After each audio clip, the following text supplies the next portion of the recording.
Confederation of all India traders CAIT ने आज झांसी में आयोजित पत्रकार वार्ता के दौरान कहा कि महाकुंभ से प्रयागराज और उसके आसपास 150 किलोमीटर के दायरे में 3 लाख करोड़ का व्यापार हुआ है, जिससे यह सिद्ध होता है कि जहां आस्था है वहां अर्थव्यवस्था है।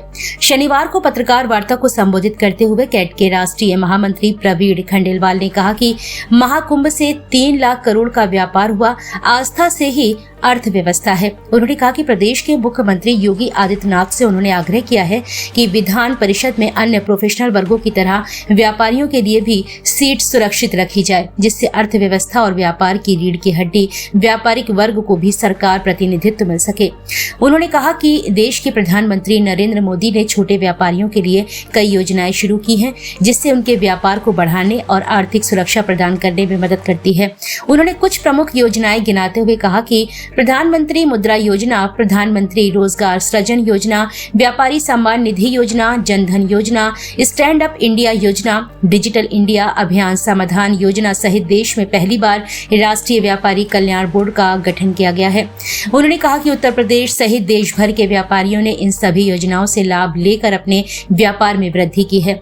ये सभी योजनाएं व्यापारियों के वृद्धि और उनके सहयोग के लिए शुरू की गई हैं।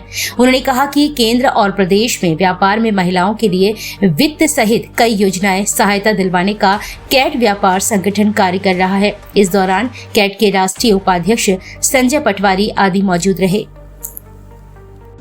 आज के आगमन को लेकर क्या कहना चाहेंगे आप? देखिए, देश का सबसे बड़ा संगठन कैट के हमारे नेता आदरणीय प्रवीण खंडेलवाल, चांदनी चौक भारतीय जनता पार्टी के सांसद का नगर आगमन हुआ है। आज पूरे बुंदेलखंड के व्यापारी उनका स्वागत करने के लिए आतुर हैं और स्वागत कर रहे हैं। आज हम लोगों की जो समस्याएं थी, हम लोगों की जो बात थी, उनके संज्ञान में लाए हैं और व्यापारियों की समस्या का समाधान करने के लिए, हर कष्ट का निवारण करने के लिए हमारे नेता प्रवीण खंडेलवाल जी हमारे साथ हैं और हम लोगों को पूर्ण विश्वास है जब तक कैट और आदरणीय प्रवीण खंडेलवाल हमारे साथ हैं, किसी भी व्यापारी को कोई दुविधा नहीं, कोई परेशानी नहीं, न कोई परेशानी होगी। हम चैन के साथ सोना चाहते हैं, व्यापारी रहे स्वाभिमान से, व्यापार करे सम्मान से, एक कैट का नारा है। इसी नारे को लेकर पूरे देश में हम लोग जा रहे हैं और इसी नारे को लेकर बुंदेलखंड और झांसी के व्यापारी सुख चैन के साथ अपना व्यापार कर रहे हैं। संगोष्ठी में कितने व्यापारी सम्मिलित हुए? सैकड़ों व्यापारी सम्मिलित हुए, सबने अपनी बात रखी और आदरणीय प्रवीण खंडेलवाल जी का सभी को मार्गदर्शन मिला।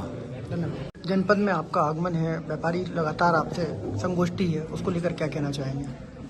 देखिए, देश में व्यापार करने के तौर तरीके बदल रहे हैं। व्यापारी नए तौर तरीके को अपनाएं, डिजिटल टेक्नोलॉजी को अपनाएं, अपने व्यापार को बड़ा करें और व्यापारियों की जो समस्याएं हैं हम सब मिलकर के उन समस्याओं को दूर करें। इस भाव से आज हम सब लोग यहाँ पर बैठे हैं। काफ़ी विषयों पर हमने चर्चा की है और आने वाले समय में काफ़ी बड़ा काम व्यापारियों के लिए हम लोग करेंगे। मीडियम वर्ग के जो व्यापारी हैं वो ऑनलाइन व्यापार को लेकर कहीं ना कहीं परेशान रहते हैं। ऑनलाइन व्यापार के लिए सरकार एक पॉलिसी जल्द लाने वाली है। वहीं दूसरी ओर हम भी व्यापारियों को ये कह रहे हैं कि वो अपनी दुकानों के साथ साथ ऑनलाइन पर भी अपनी एक दुकान जरूर खोलें। इन संगोष्ठियों में कितने विषयों पर चर्चा करी आपने? लगभग 12 विषयों पर चर्चा। 12 विषयों में से ऐसा कौन से महत्वपूर्ण विषय हैं जो मीडिया के समक्ष रखना चाहेंगे? वो सारे विषय महत्वपूर्ण हैं और एक एक करके वो मीडिया के सामने आते रहेंगे। आज के विषयों में जितना व्यापार मंडल यहाँ के हैं और लोगों को भी सम्मिलित किया गया, बुंदेलखंड के जनपद के झांसी के ही है। इसका जवाब संजय पटवारी देते हैं।